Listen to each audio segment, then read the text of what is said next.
Hello everyone. Welcome everyone. Let's starting on a new stream.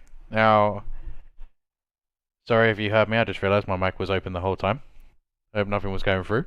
I wasn't doing anything, so you don't have to worry about that. Just setting up servers and stuff. Apparently I have server issues. Okay, so just a quick round up. Obviously we had the two matches earlier. We had FluX's server versus the what's it? The six Nuketeers. One left to zero. Actually, very, very close matches to the point that all it took was literally seconds. Would have been well, at least that would have been seconds. Six Nuketeers actually taking the win on that one. Points have been updated on the spreadsheet that everyone can actually choose. Okay, so I will be actually one of the main commentators actually doing the next two streams, so you will have to bear with me. I'm going to be speaking a bit and I get a bit tired because it is getting past midnight for me. Especially on the next one, it'll be actually 1 o'clock, 2 o'clock in the morning for me. But I have actually made a difference. I am actually going to be joined by Hazardous Monkey, who actually is the leader of Satwats. So that'll be really interesting to actually get someone to join us with us. Like I said, we will be having other people jumping on the streams with us. So if it goes up there and you're really interested, just tag in. Okay. This is all for the community, so I'm willing to get the community to get involved. It'll be great to actually do it. So why not?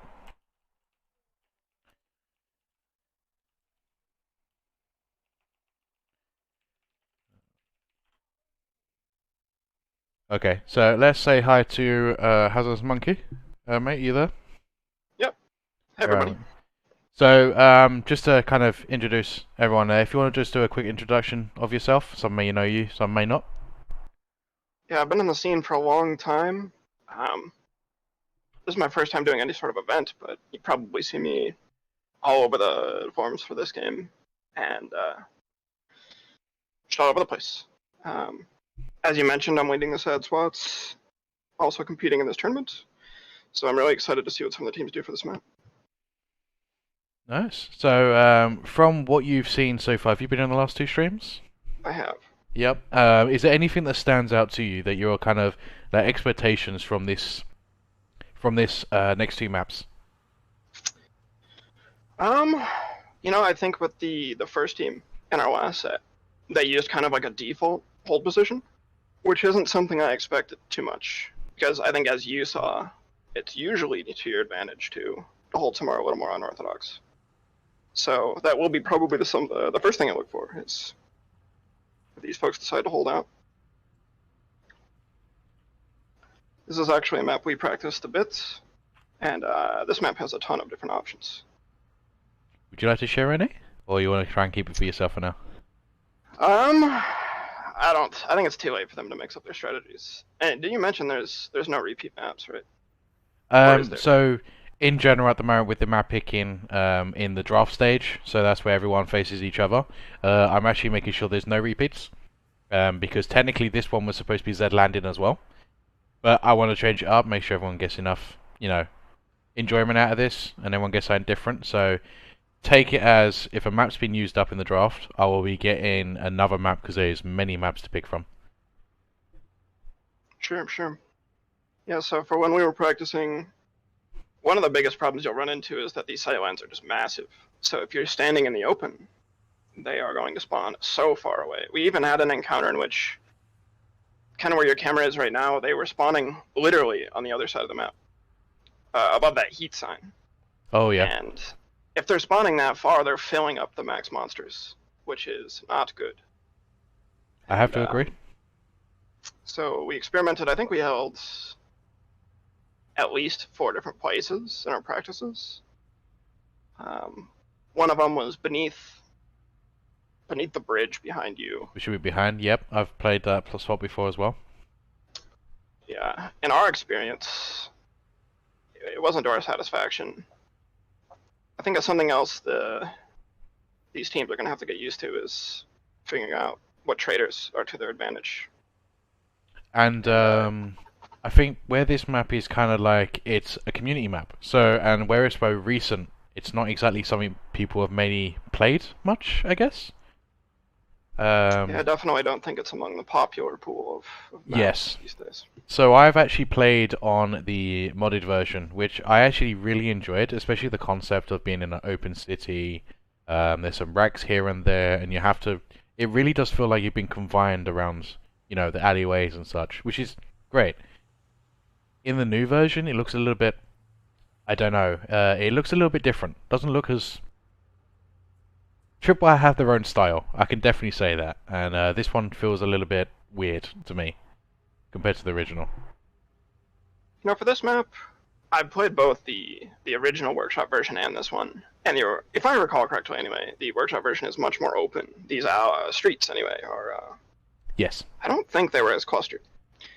And to me, one of my big pet peeves about custom maps is that I think a lot of authors they don't take the opportunity to like create lanes or routes.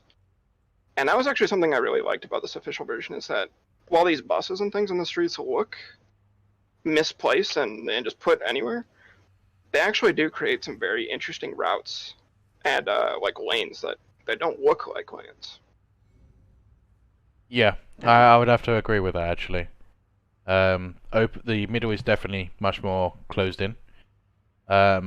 I do remember the spawn rates and stuff like that were different though. There definitely has been a difficulty change between the two maps.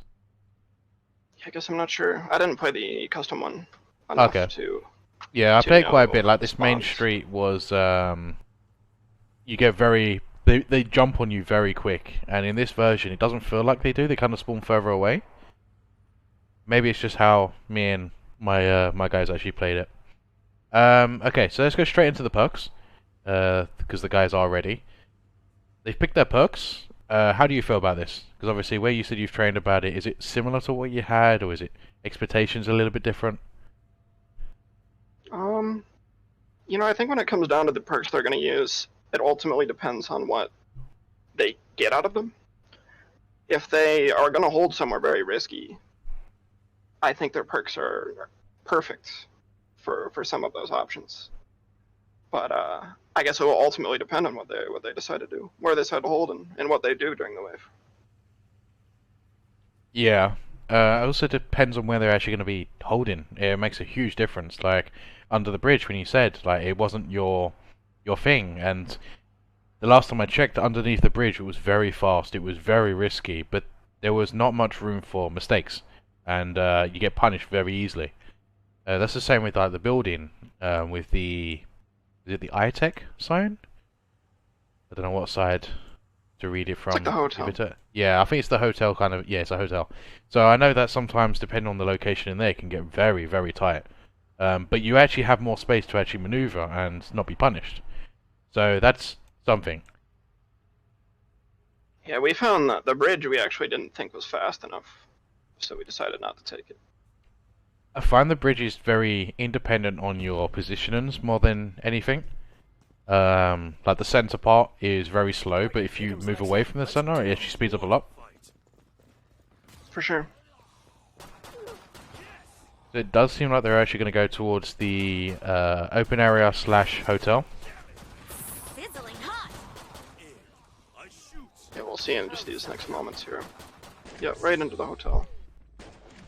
There's a ton of different spots. This is something we looked heavily into was the hotel.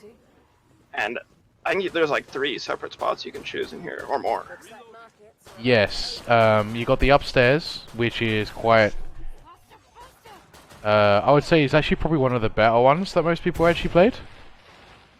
Not really much I can really say about that because that was kind of like the default everyone went to. The one inside, which they're basically doing now. Just a quick heads up. Sorry if any noise comes from my mic. They seem to be having like pies or stuff across the road from one of the restaurants, so it may go through the mic.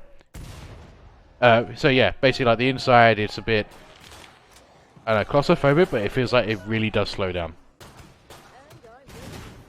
Yeah, this is actually the, in higher difficulty lobbies I've been involved in, this is pretty much the standard. Really nice long sightlines, and in the back you have this nice little corner, and a lot of space to fall back in. So I guess what we'll be seeing is are they taking too long to get to the front door? Because they actually have to loop around the entire staircase, Yes. and they're walking the entire time. Yeah, for the most part. But it does give them a focused like a front. It does seem like they are like 80%, 90% spawns are coming from the actual main hotel room, which is actually going to be very beneficial for them, especially with what they're currently doing now. If the Zerg can stay alive with the medic and with obviously the firebug and the demo and be able to back them up, they should clear this in no time. But the real test is when a Scrake and a Flashbang come. How efficient can they actually clear it? How efficient do they pick their targets? There's a lot more variables involved with this kind of spot, especially if they come from behind. Something else we'll be able to see in the next few seconds is what is their trader priorities. Yes. They're going to all the traders. And this map, one of the biggest problems we had, and kind of glad, I would have actually loved to do this map if we were chosen, but the traders are just so far away. Yes. Yeah. So you've got the one inside the hotel. You've got the one in the alleyway at the back. Sorry, there's two different alleyways. You also got the one, yeah, we're out here as well. I think there's 5 on this map. 2 in the one by alleys, the bridge? and then 1 to your left. It's right to your left, kind of in front of you. You Yeah. can see it, actually. So that one, you got that Yeah. one in there. I don't think there's one inside. I know they used to, but this has got a different design. Oh, nice 29-second skip. And I want to do the bridge, or at least they used to be. It's actually in the opposite, there's one in one alley that you saw. There's one in the opposite alleyway on the other side. Right over there, yeah. Over that side, yeah. What's your footing there, mate? Got a really nice wave 3 trader. Inside Oh, the they get- hotel. Still dead? It does seem like they're getting very nice with the distance of the traders.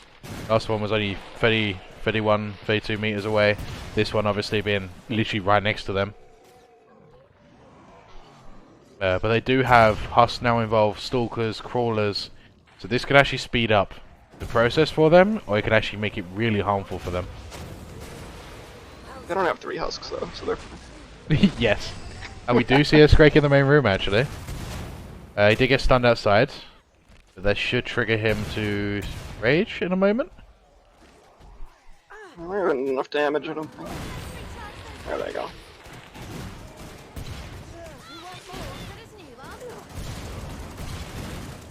And it's Little walking firebug behind him. Okay, so Scrake's still alive. Okay, I think he's dead now. He's dead now. Zerg is actually very lucky they didn't do like a gut buster on him. Oh yeah. We can see the armors are all depleting. We had a couple of early armors. Ammo wise, support is only got the primary. Now I believe the Berserker does actually have the 200 HP. Yes, he does. And another Scrake. Stunned outside.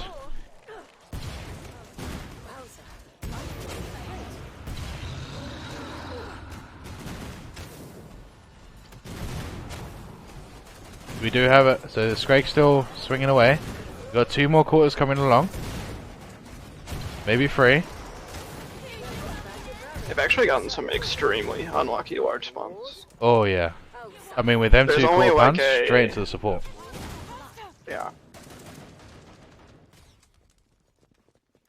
There's a 1 in 6 chance they even get a large head per like set of spawns. And they rolled it 3 times. I mean, so far we've been quite lucky with the Wave 2 and Wave 3 in the past 2 matches that we've streamed. It was quite funny because the training I did before my official match on the last one, we did a match and we had, I think 5 Scrakes and quarter pounds in Wave 2. And we were trying out something new, which ended up being what we used in the official match. So it shows how much different things really can change. I think that's something you'll have to plan for in your perk selection. For sure, There's a especially very with real demos chance as you well. get. Yeah. there's a very real chance you get large wave 2 and 3 and 4, or you can get none. So depending on what you want to stack, be ready for anything or bet on everything.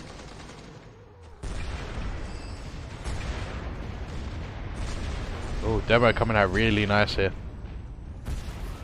Stacking out with the Molotovs. But not much actually coming from the back end. I expected a couple more, especially like crawlers and stalkers, to come through the back. Even if it distracts 1 or 2 players, but... You would expect a lot more from the back, but in our experience we found that the front actually has so many spawners upstairs that the max monsters fills out before the back can spawn any. Yeah. Very front heavy hold.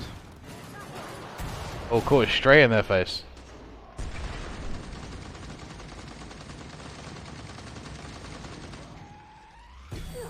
So it does seem like the Berserker is actually using the Z ability where it gains the health back.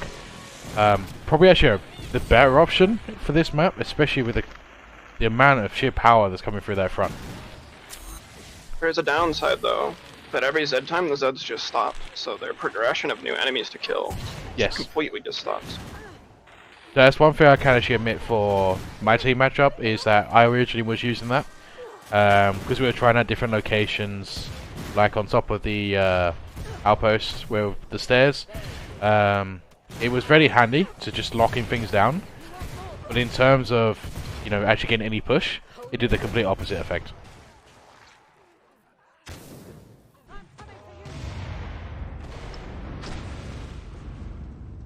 Yeah, it is much more safe though. Some of these matches, as we've seen, can come down to 30 seconds difference. Oh yeah. So, if the only difference is dying between some of these matchups, maybe stopping those Zeds for a few seconds is to your advantage. So the one thing I'm quite surprised at, they're actually doing the push, which is what I was hoping for. The one thing I noticed that the range Zeds don't actually have much presence in this position. The Husk and the Edars are usually on the side, so they don't actually have any sightlines. Oh, suck it up. That's how you get this Billy Rocket. Unfortunately, since they got 2 excellent traders early on, the only thing they have left is extremely far away traders. So they are leaving the last one. Is he headless? No. They're wasting a lot of time with this. Okay, there we go. You should run. So Commando's going to actually having to get an extra 4 or 5 seconds. Oh no, he's going round. Is he skipping?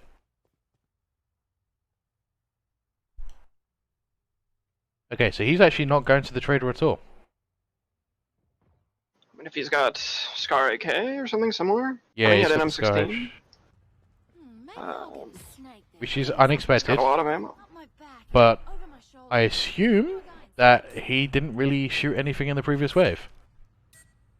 Well, that's a big heads-up play, because them recognizing that they've got enough ammo for the next wave means they definitely don't have to go. Save a lot of time skipping. The unfortunate thing, it didn't actually, stats-wise, pull much in return. With a move like that, you're expecting a 40-50 second kind of skip. They only actually got 23 seconds. That's actually slower, actually the slowest we've seen out of all 3 maps so far.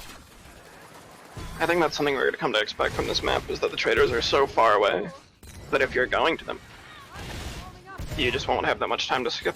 Yes.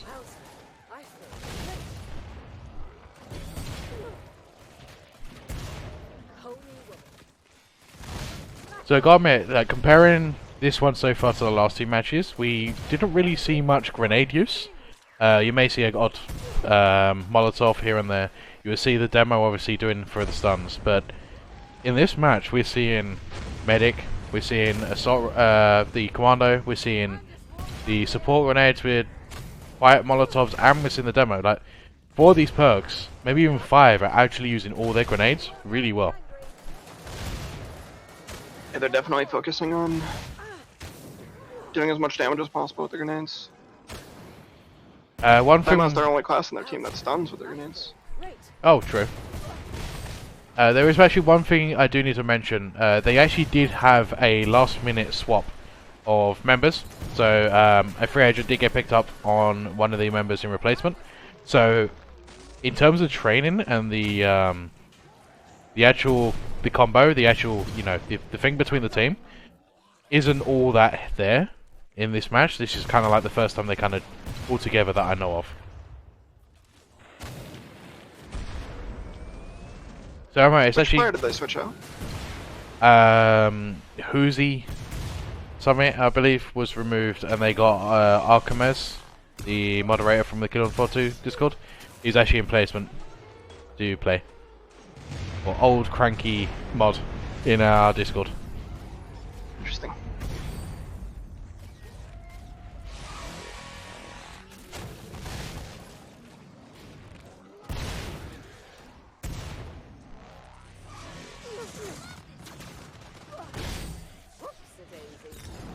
So far, we got 11.5 minutes. We're almost finished wave 4, which is actually quite quick, I must admit. What's going to happen... So from your experience, obviously, with this bit, it seems almost standard, I guess, and recognizable. How's it going to be wave 6 and 7, where you have Scrake, Core Pounds, Flesh Pounds all coming at you at once? Is there much difference? Does it make a difference in terms of the actual spot? Like, do they roll backwards? And I really don't think, assuming they don't have any like catastrophic failures, I think you're looking at demo stunning anything unraged, and then they have the Zerk to just unrage anything immediately. And if they're playing well, their demo can stun, and they're buying every single trader wave, so I'd expect them to have like an RPG. so I'm actually looking at the damage taken. Everyone's taking up to 20, 25 damage with the odd 60 here and there. The actual Berserker taking up to 450. Like, that's actually quite a high amount compared to the other two maps that we had, where on average between 200 and 300. My team was actually up to 700, so it's not too bad, to be honest. Oh, Flesh Pound.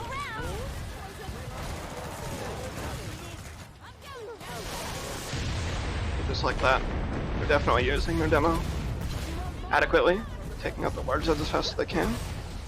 The odd thing, actually, 4 people actually took damage there. So that was the only thing I would really question on that.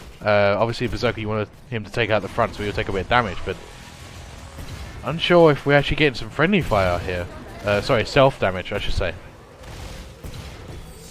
I think with these teams, if you've gone so far as to sacrifice another damage class to get into medic, like, you have so much survivability that you know you can take the damage. I definitely would agree with that. Sometimes it's just best to risk taking that extra 20, 30 health if it means clearing out. Especially in the crap moments. I mean, it's something I've gone back and said a long time before, that your health isn't something you should conserve, it's the amount of points you have to risk. And with your medic offering so much healing, you definitely have a lot more risk points to throw around. So I'm getting a little bit of damage, but not enough to actually really dent them too much. Support actually running with 150 health. Medic with a 125. Commander with a 125. So they actually got a really healthy skill set right now, which is not something I expected. I think they've identified that they're not expecting to run into that many wards. It's like, you know, maybe like 5 at a time maximum. Or the odd, like, really crazy spawn, but beyond that, they have a lot of trash to kill. So opting with the Zerk, the Firebug, and the demo, you have a Zerk and the support to tank. Well, everyone just nukes down the line. So maybe we'll be seeing some different tactics happening in between, especially on wave 7, where we're going to have multiple Zeds coming at once. I wonder what it's like chance-wise, sort of them spawning from behind. This is a really far trader.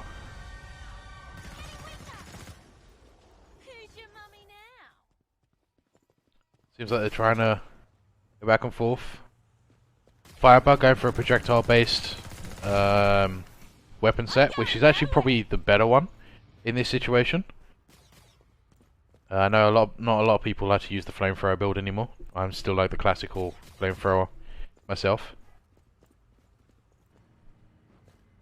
Our battle goes well. Enjoy the break. We are actually Yeah, I seeing think in the. these cases, why don't you go first? No, go on.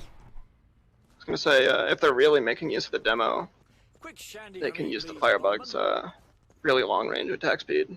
And area of effect damage to just lay down and waste any trash in them. Have enough, I suppose. And does it? It has a unlimited ammo Z time ability, doesn't it? Or am I remembering wrongly? Yeah. Demo does have a real-time Z-time skill, or they can do the nuke. The Firebug? Oh, sorry, yeah, the Firebug also Okay. has a shoot real-time skill. And it's unlimited ammo too, so the grenade launcher just fires.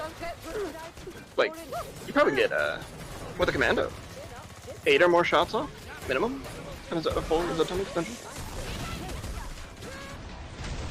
It's very valid. So we're looking at M4 shotgun on the support. Not too sure on his secondary. Okay, Berserker's definitely gone for the Mason Shield now. Probably the best choice, especially as he's just going to be purely tanking. He's not there for damage. Commando, I still haven't seen what his second weapon is. Demo going Kaboom Stick and RPG. Seems like we've had that on all 3 matches so far, so definitely seen a trend here.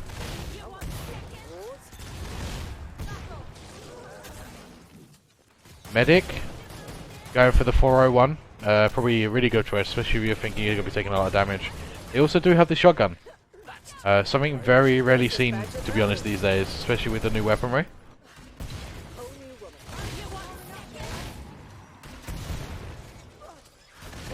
I think in regards to the commando, you know, we haven't even seen them use the second weapon yet, which shows just how little they're doing in the back. Makes you wonder, like, what could they have swapped it out for if they felt like doing so?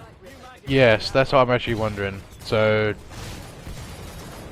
I think there's some improvements that we generally could have seen from this one, which will give them a little bit extra time. Oh, there's a scrape behind. How will they identify it? Take care of it quick. Very quick. What can I say? Flesh pounder on the front, dead. Actually, it might have been a quarter pounder. I mean, they seem very stable, and I think that's one of the things that I think most teams should focus first of all before they start making risks. Knowing what perks can do what team they can do what.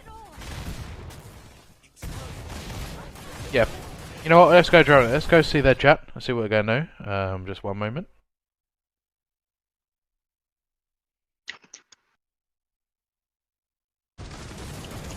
Good stuff, good stuff. Alright, good call out. Let's see if I can get him when he comes over here. Oops, I got hit.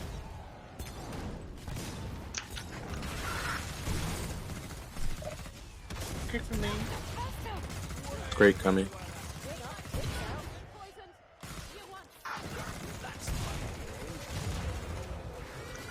Got him.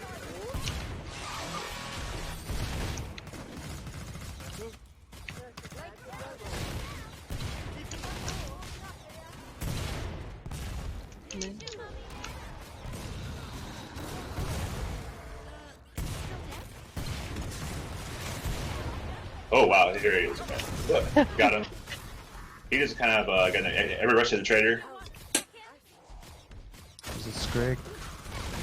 Where's he at? Oh, damn, quarter pound, dude.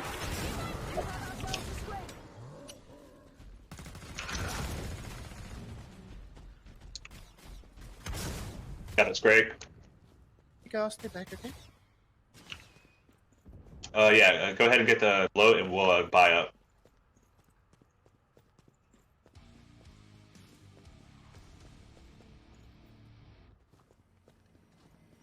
Got one more to the kill.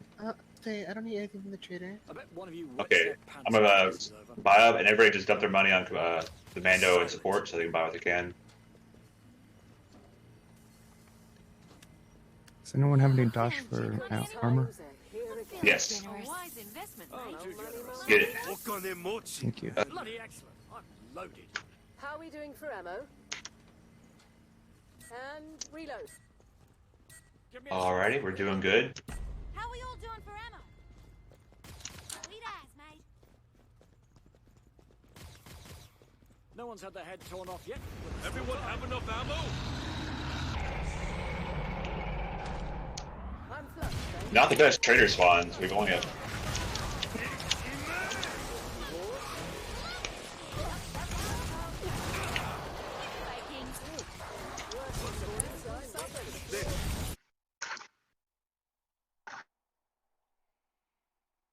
Okay, so there you go. So that's the chat we saw from their team. Very calm to say the least. No panic reaction on them first few flashbangs on that. Like nothing at all. Omega seems to be oh no, sorry, it was Sundar. Leading the team, giving the ideas, making the shot calls, you can tell. You have another flashbang coming in from the front. Demo is already straight on it. They definitely seem like they were really well put together and collected. And they definitely were recognizing just how far away the traders were. For sure, that they definitely mentioned that twice. Took him a little bit of a long time to get to the trader though. For sure. More detail, I noticed the massive cosmetics they're wearing could block teammates' sight vision. Yes, that's the case. This is down to personal taste of the teams. So, I don't think it made much difference. But obviously some things can. You know, all the best players are just wearing DAR for vision advantages. It's overpowered, really. There is a lot of players, including myself, have been wearing like similar cosmetics for a long time. I don't think I very rarely change mine at all. One thing we definitely experienced is if you go into the match playing like really strange cosmetics, it actually becomes a detriment to where players, you know, they're like, oh, give, you know, the player I know very well money. Yes. But they can't recognize them immediately, so they end up like consuming these seconds that can really matter. Oh yeah. Just trying to find their players. So a fun fact for actually my team, one of them was actually using the EDAR robot character. So in the training we just did just before the actual thing, two of us were actually trying to kill an EDAR, which ended up being our teammate. And we wondered why they wouldn't die. So it can make small differences It's depending. your fault, really. Yeah, it's our fault. So, you know, little things can make a difference. But I completely agree. Like, most players tend to have like a signature look. I have like my badass elite sort of old veteran kind of look with the goggles and stuff. So, I've had that since like the start of Killing Floor 2.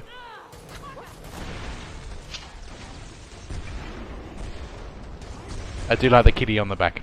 I do like my kitties. That's why they're gonna win. Kitty backpack. Save your energy. We'll see if the next team has as powerful cosmetics. It's all about the kitty, man. Still the kitty. Lips in. That'll get you back on the pitch. So 3 left. Feeling good as new. 2 left. They're letting him go for a long time. So let's just have a quick look at the stats. So in terms of trader skips, we're definitely seeing a much lower average when it comes to for being the third game. Look at 22 seconds, 23 seconds, then 15, 17, 22. Yes, the distance does make a difference, but they are getting there really early. So I guess this is coming down to decisions New magazine. of each one actually buying their weaponry. I'm not too sure. Maybe a miscommunication between them. There's a lot of nuances too. One could argue Nuke in. that if you're skipping really far away from your hold spot, then you're also spawning enemies that are dragging all the way to your hold spot. And here's the boss set. There is actually some counterweight to that, which should be actually controlling where they spawn, and your like going through alleyways and that actually does make it quicker. Hide and seek. I love this game. So this is the Patriarch for this matchup.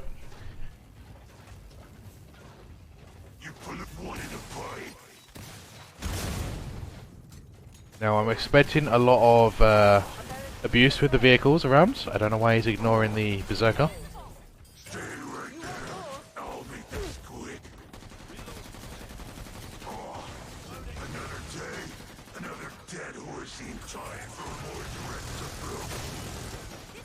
Oh, Demo almost died on the spot.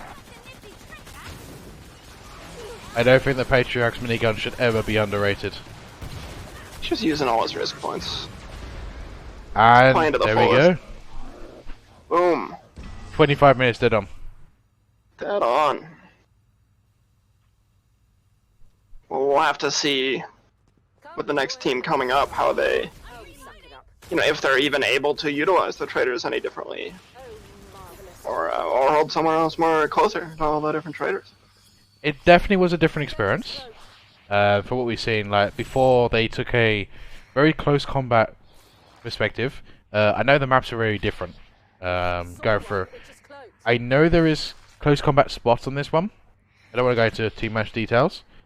Okay, so team-wise, they clearly, they actually were quite good together compared to what I personally was expecting. That's not a bad thing. That's actually a good thing because, like I said, they actually took on 2 people today, part of the team, and only one of them literally just before the match started, which is the only reason they're actually able to play at this time. So, I'm giving them props definitely for that.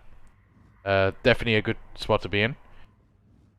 Stats-wise, they're actually doing alright.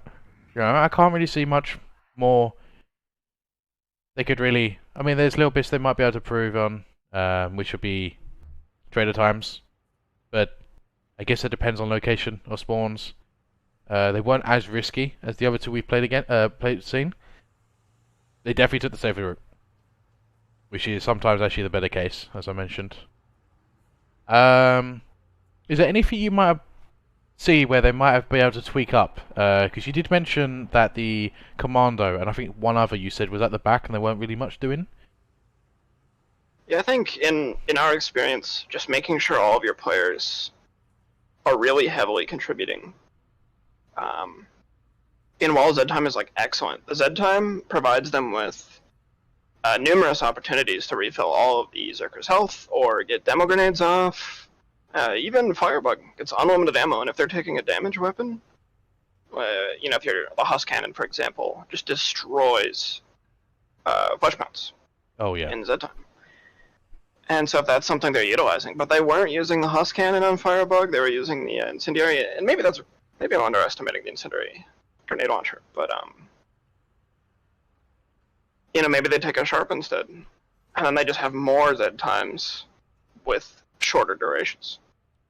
Okay, so if you had the Sharpshooter, who would you replace? The Commando, or maybe... I don't know. I'm not too sure what you would replace, to be honest. Yeah, I guess it's really up to them. In that spot, maybe I would have done the Commando, because I definitely think Sharp is more than capable of dealing with trash and large hits. Oh, for sure. Especially if you go the M19, lever action, maybe in the SPR, or is it SPX? I can't remember the proper term. Yeah, so when you go that kind of build, maybe even add a throw pistol in there, you can literally do an all-in-one jack of all trades sharpshooter. I mean, you could even throw in a gunslinger. They have guaranteed stun grenades this patch. Which is really even good more trash control. killing. Yeah.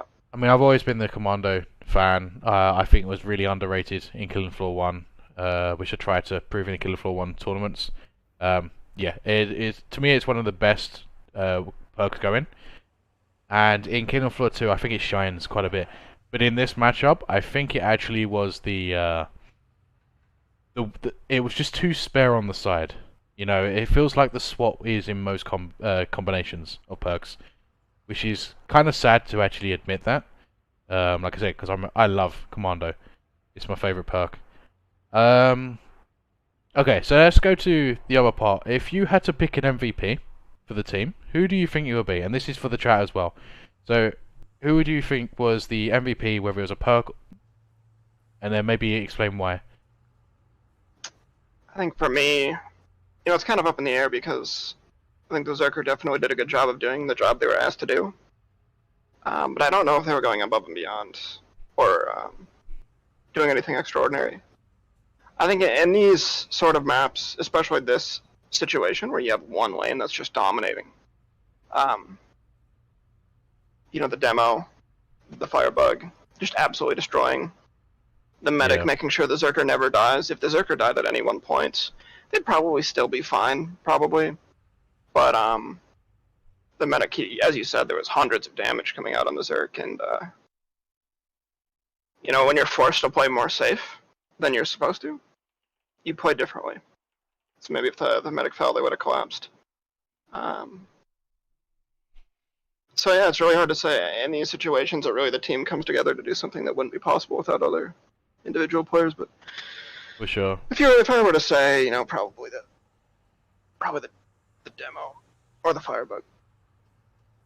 So I'm actually going to take a slightly different approach on this one. I will explain it obviously. So the medic and the commando felt like they were on the side and they just did one thing every. So if there's like 10 different events happening, they might contribute to one of those. So it really felt like them two were just so spare. You could have thrown in any sort of perk or any skill set and it would still have the same result. Not to say they did bad at their job, that's absolutely nothing to do with skill or how well they done in the team, but it just felt like the other perks actually had their roles on point so much that these two just didn't really need to be there, So I was going to add earlier that some of these strategies ultimately come down to one lane being the dominant presence. Somebody's got to watch the back, so it's part of their strategy is putting a lower dense lane in the back. So the one that I would actually class as the MVP would actually be the Berserker. But hear me out. Everyone did their generic role. Berserker did their generic role. But if the Berserker wasn't there, I think the rest of the team would have had so much more they had to contribute to. The Commando definitely would have had to been in there. The Medic may have to actually frontline just to, like you were saying earlier, to actually use their health to actually, keep them back. Berserker held everything in front. And to me, that just kind of like, yes, you did your role, but without that role, that was it. I know the demo takes out the flesh pounds and such, but you could also say if you replace him with a sharpshooter, you would have had the same result. You replace the commando and put him in front and make him more kill power, it would have done the same, or same with the support. But I just feel like the Berserker itself did actually stand out for the rest of the team. We also have got someone saying about the medic. I'm not too sure I'll agree with that after the comments I just said. Firebug, which is what you're saying with the ground fire on point, and then Zerker second. So we seem to have a mixed role on this one. I think we kind of got like one medic, one Zerk, one Firebug. Technically two, if you count Firebug, but I think you said demo as well. So if you had to pick between one of those, who would you say? Who would I say? Yeah, between demo and Firebug.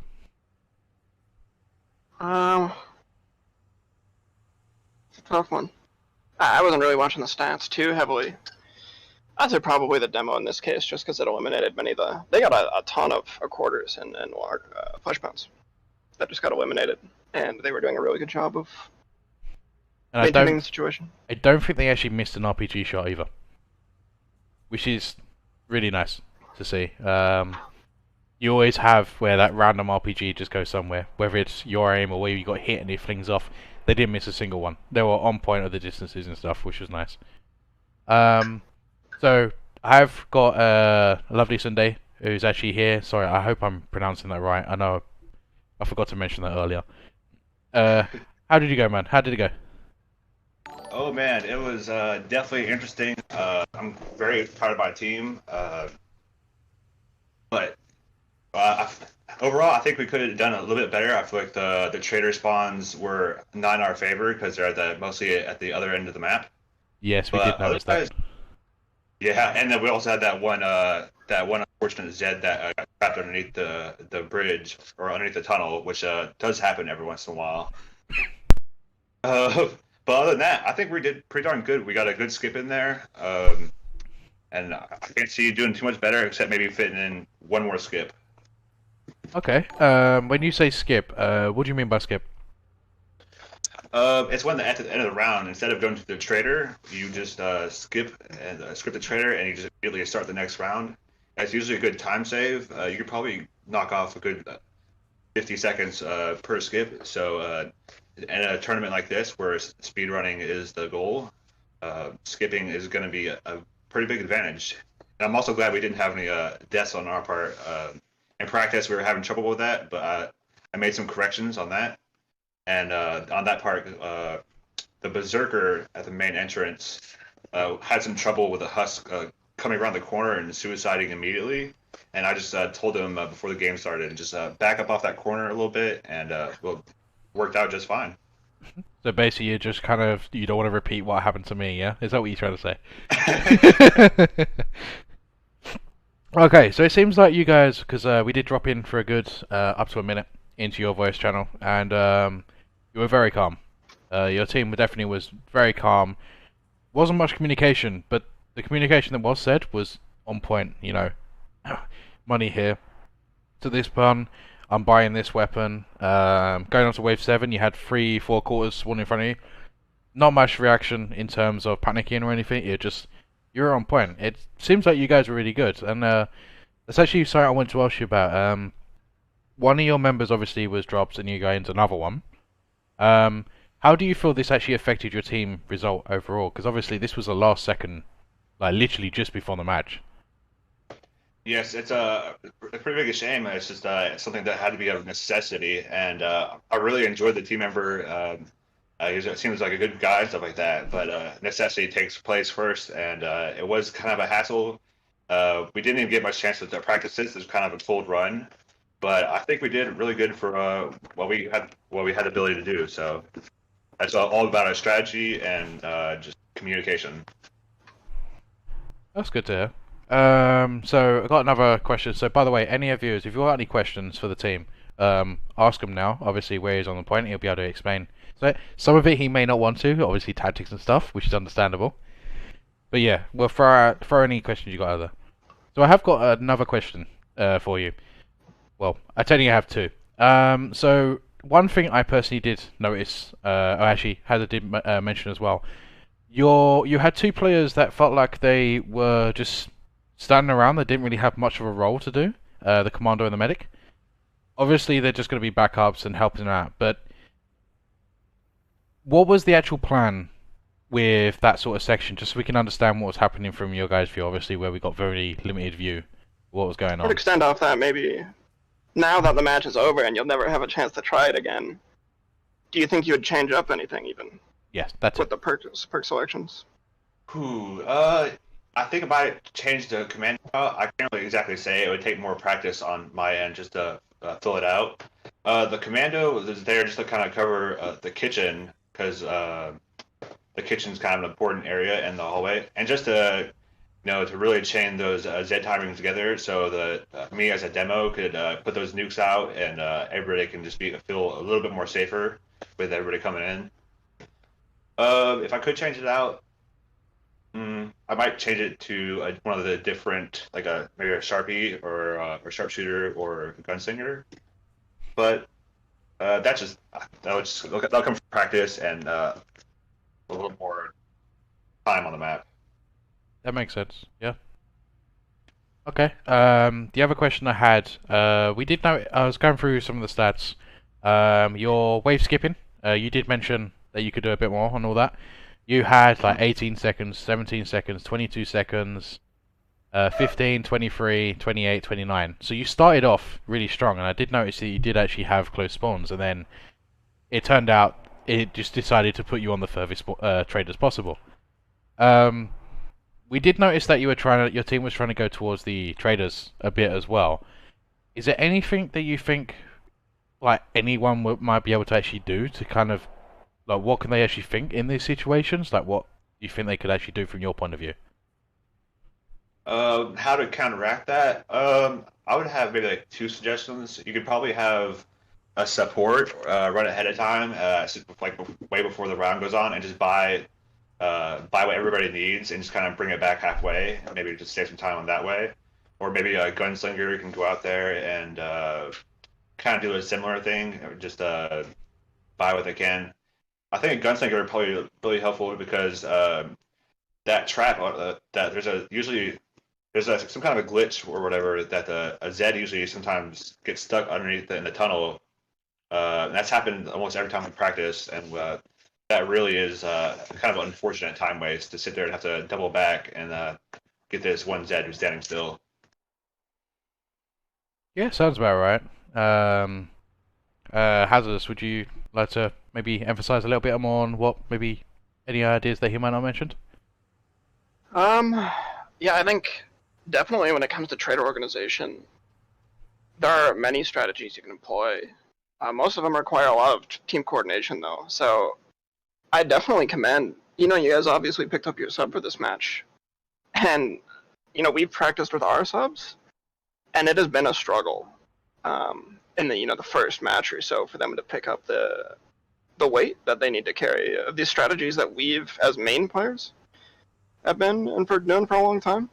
So really, I just firstly commend you for doing as well as you did with the sub, our first sub of the season.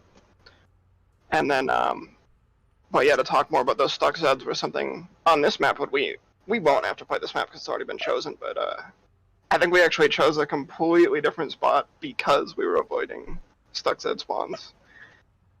This map can really be brutal in that regard. Yeah, so that was kind of brutal, and we're the support. I think that's what you're saying. The support is pretty vital on the strategy that we had. It's we also tried to help the support out with trading the shotgun in the beginning and like grabbing ammo and giving the shotgun back to him, just to help him out with the ammo because the support at the beginning and these matches really has a rough time. The starting weapon, I feel like personally, is just not that good. Yeah, that's a huge. Your first wave can be much faster or slower depending on the tier 1s of the perks. Some of them are just better than others. Support, unfortunately, is a pretty weak starter, in some situations anyway. I genuinely think it's one of the better ones, but it depends on... It's very map dependent. So for me, like support, the only way to benefit for their maximum potential is actually with hallways, tight spaces, especially long hallways, like the alleyways maybe in this map. You can really abuse the penetration, for example. And if you add some damage to that, and maybe the tight choke, you're basically just like one shot, 7 kills. It can be really beneficial, but in most of the parts of this map, it can be it's very open, so it's very hard to actually kind of use the ammo efficiently, I guess is the best way of putting it. Because I know some other perks do suffer from this, like Sharpshooter would benefit quite nicely, but if you go to where the support would handle, they will not benefit as much. So you get a couple of misses, your ammo is not as efficient. You're definitely holding these really awful, because you're trying to avoid line of sight spawn breaking. Yes. So you're holding these really awful corners where they're just coming right around the corner and then they need to die as fast as possible. So you don't get a lot of opportunities to line them up like you would in a standard match. So there was one thing that I thought I'd go through, which is another add-on, because I haven't done it on the other two, was actually kind of like the map difficulty. I would personally consider this map one of the harder maps. Not the hardest, but definitely one of the harder ones, because it's got so many different situations that you could be put in, that you kind of have to force yourself into a certain thing. So like, the hotel. All the spawns are coming towards you, but you need someone on that behind just to watch out, and you end up having people being almost redundant. Not completely, but then you have the alleyways where it's just a bit too much to control. But then you also got the middle map where you're very claustrophobic and you may get yourself stuck. You've got all the situations in one, and it's just trying to figure out what benefits your perks and what benefits your playstyles more. So I genuinely would personally say this is one of the harder maps. Just wait your views on what that would be, because you never know. We might actually see a completely different playstyle in the next one. It might be a very aggressive one, but that consists of other stuff. What are your thoughts on that as well? I definitely think. I'll just go first real quick. I definitely think maps like this that have such faraway traders, it can either be the biggest loss a team can face or a huge boon to pick up, depending on the strategy, of course. But yeah, I think these huge distance maps will be some of the more exciting maps we'll see in the entire tournament. Sydney? Yes. I feel like this map can go many different ways. You can use the opening to your advantage, or you can just kind of camp out the hallway like we did. Or there's probably some other spots. Like, for example, we thought of a strategy where we would just stay down by the south side where the trader is at. If the trader was down there, just so we can save some time and not have to walk back. I just figured that we would just, if we go ahead and skip immediately after buying the trader and just work our way back either way, it really wouldn't matter too much our location at that point. But that was a strategy we did consider. So, this is actually kind of be like a free advice, I guess you could say. Something I'm not too sure if I should say this or before or after the next match. I guess it's kind of like a general thing. But basically, this may help a couple of teams out, may not. When you have large maps like this, you generally want to, how can I put it? You want to be adaptive. So if you know you have very large distance between your traders, maybe you want to change up your spot depending on where the traders are. That might actually be something where you can really benefit, but you also need to see the limitations of what your team can do. If your team is not very adaptive, obviously you need to work around your players. Doing the safe option is actually sometimes better, as we saw a bit more on this one. Nice to know, Unlucky Crew. So I think some possibilities for this map. Obviously you got the hotel, you got the close spawns. If it's on the opposite side of the map, you maybe want to fight out on the street as you're fighting back, and then just slowly bring yourself back over. If not, just hold near the bridge, I think. Depending on the wave. So, for other maps, it's a bit easier to do. I think this one's actually very hard to do with the traders. Especially with the alleyways. The alleyways are a real killer, I found. So I'm not too sure if I would advise that unless you got a really kill-heavy, kill or damage-dealing team, DPS and that. Is there anything you guys would like to add before we end the stream? Because we've got the other one in 15 minutes. Ooh, wow. Okay, that's right after this. Yep. Yeah. I think I'm really excited to see it's tomorrow's team, right? The Jedi Generators? Yep. The one that everyone's got, yeah, they're definitely going to win. So No, they're losing. They're done for. The way I see it, they got to bring something good here now. They got their time to prove. Everyone's waiting for it. Yeah, I guess we'll just see if they can improve at all. So, what kind of strategies they come up with. Yeah, go on. Were you gonna say something, lovely? Oh yeah, I'm just saying I'm excited to see it. No matter even if they're opposing a team or what, I still wish them a good game. And if they do better than us, then let's see it. Let's see it go on. Hell yeah. Okay, so with that, I am going to end the stream here. I want to say thank you for joining us. Hopefully we can try and get more people to actually join in. How was the experience for you? It was great. Would you be happy to do it again another time if wanted to? I mean, if you needed someone right now, I'd do it again. Well, but yeah, any time, whenever. Sundar, are you going to be busy after this? No, I'll be around. I'll be around. So if you both would like to both commentate with this one, I'll be more than happy to do that, a freeway. Ooh, I like that sound. Obviously, it's down to you two. Might give Sunder a chance. Yeah? Okay. So, what I'm going to do, I'm going to end this stream here. I want to say thank you very much to both of you for joining. Good game, Sunday. Hopefully the best for your teams and that. We do have another game coming on next, which is tomorrow's team. So I'm going to shut the stream down. I'll be a couple minutes and I'll put it back up. Same link, same stream, and I shall see you in a minute. Alright, catch you guys later.